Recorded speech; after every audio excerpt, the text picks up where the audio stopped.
हम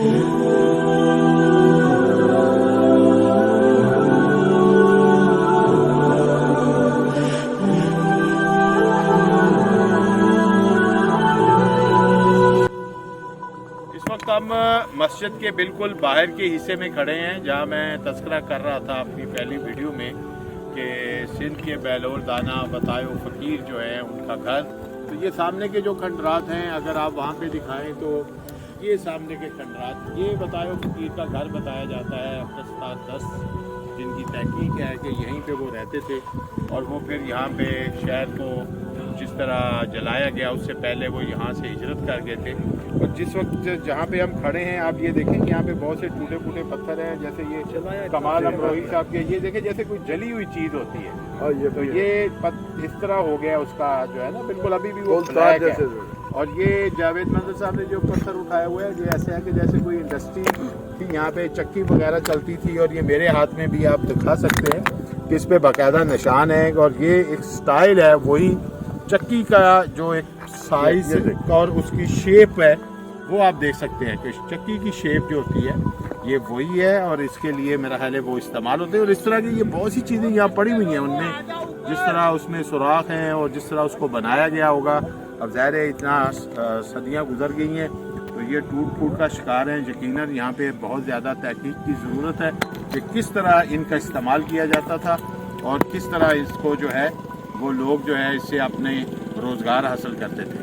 बहुत शुक्रिया। इस वक्त हम उकम कोट में हैं और ये जिस जगह पे जो आपको ये खंडरात नज़र आ रहे हैं, ये खंडरात दरअसल एक शाही मस्जिद के खंडरात हैं। ये शाही मस्जिद आज से कई सदियां पहले बहुत आबाद थी। और आप देख सकते हैं इसका जो आर्किटेक्ट है, किस तरह ये वो छोटी ईंट का आर्किटेक्ट है। और इसकी बहुत सी जो है वो महराबें भी अभी भी है, उसका जो है वो निशान नज़र आ रहे हैं। ये वो जगह है जहाँ पे हम खड़े हैं। यहाँ पे अजान देने का चबूतरा था। और ये भी आप देख सकते हैं कि गुंबद नवा किस्म की आपको कंस्ट्रक्शन नज़र आ रही है। तो यहाँ पे अजान के लिए जो है वो खड़े होके मौज़न अजान देते थे। और उकम कोट का शहर भी आलमोस्ट इसी साइड पे आबाद था। और ये जो बहुत से टीले आपको नज़र आ रहे होंगे, आप जरा टीले भी दिखा सकते हैं, मट्टी के टीले। जब इस शहर को आग लगाई गई और ये लोगों के घर थे जो बिल्कुल जो है वो खंडरात में तब्दील हो गए और अभी भी उनके निशानात बाकी हैं। और दूर तक आपको नज़र आ रहे हैं वो सामने जो जगह हैं वो सारे वो कब्रिस्तान है, जहाँ पे हज़रत बीबी इमाम बिनते इमाम मूसा काज़िम अलैहिस्सलाम का मज़ार अक़दस है। और उसके साथ आपको ये एग्रीकल्चर एरिया नज़र आ रहा है। यही उकम कोट वो जगह है जहाँ से दरियाए सिंध गुजरता था।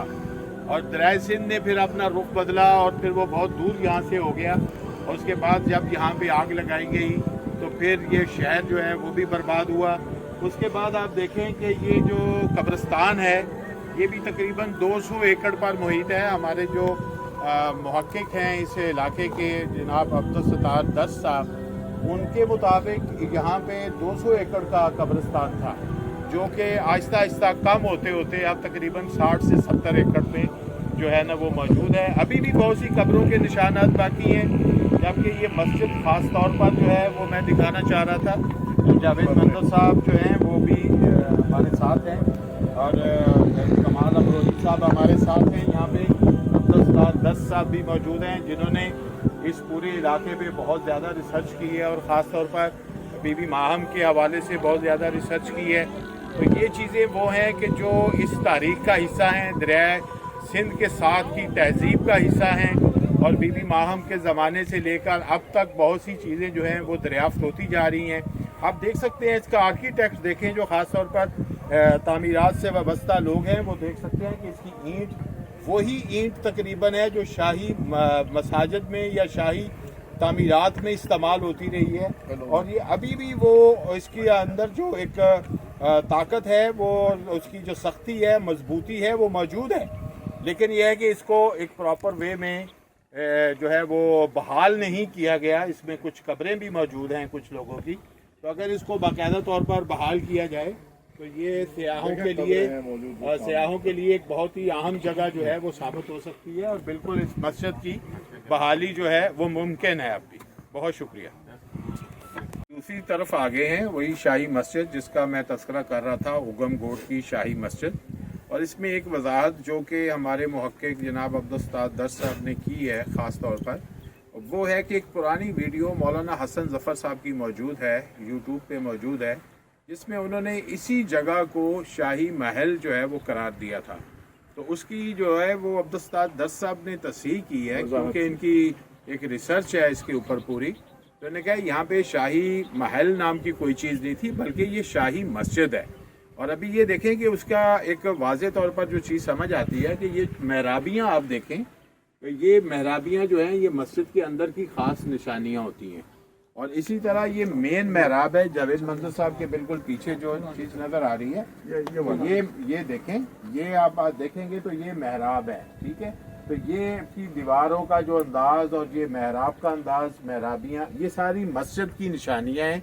इसमें महल वाला जो है वो कॉन्सेप्ट नहीं है, ना ही महल। और ख़ास तौर पे वो जो चीज़ हमने पहले आपको बताई है, वो अजान के लिए जो चबूतरा इस्तेमाल होता था, और उसका गुंबद भी है। और फिर अब्दुल दर साहब ने एक और बात भी जो है वो हमसे जो है वो शेयर की है कि सिंध के बैलोल दाना जिन्हें बोला जाता है, वतायो फ़कीर, बहुत बड़ा नाम है, टंडवाला यार में उनका मज़ार है।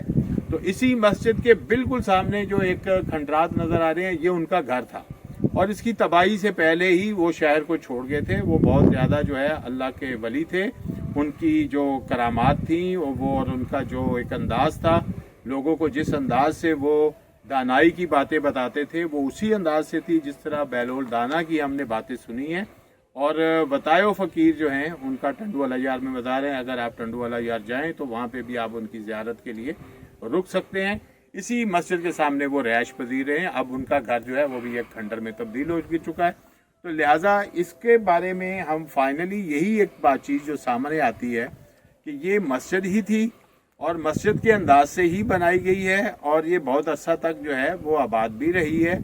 और लेकिन अब ये जिस तरह इसके खंडरात मौजूद हैं, अगर इसकी जो है वो मरम्मत की जाए, जिस तरह के अब गवर्नमेंट जो है वो उसका महकमा जो है बीबी माहम का मज़ार अक़दस जो है वो उसकी तामीर के ऊपर काम शुरू करने जा रहा है, तो अगर इस मस्जिद को भी जो है उसकी कर सकती है जी बिल्कुल, यहाँ पे आसार कदीमा के जो लोग भी अगर इस चीज़ को सुने तो वो इसको अगर रिस्टोर करें, तो मेरा ख्याल है सयाहों के लिए जो है एक बहुत ही अहम चीज़ जो है वो सामने आएगी। बहुत शुक्रिया।